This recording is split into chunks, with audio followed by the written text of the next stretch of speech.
டேய் என்னன்னு சொல்லு. செங்கல்டா. செங்கலாண்டா ஓடுடா. அவுட். ஐயரா அத அவுட் ஆக்கிட்டீங்களா? அப்புறம் சட்டை பிடிச்சிருக்க பாங்க. என்னன்னு சொல்டா. சாமியா சாமியாடா எல்லாரும் ஓடுங்க. எப்படி தொடர்ந்து பாக்க அவுட் தொட்டானே. ஏச்சி மூஞ்ச பாரு நல்லா கடலாமே. டேய் மச்சான் இடம் குடுடா. டேய் சாமிக்கு வா. இந்த வச்சிக்க.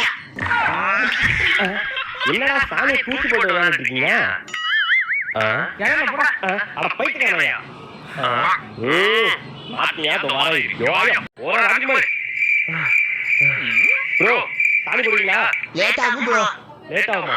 ப்ரோ நீங்க நைட் தான் ப்ரோ. லைட் ஆகுமா? வரானா? ஐயோ ஐயோ இவங்க வெளிய கொண்டு வரானே. எங்கேயுமே சாமி வரலையே. மாத்தியா ப்ரோ இங்க வாங்க ப்ரோ. சாமி ரெடி ஆயிட்டு.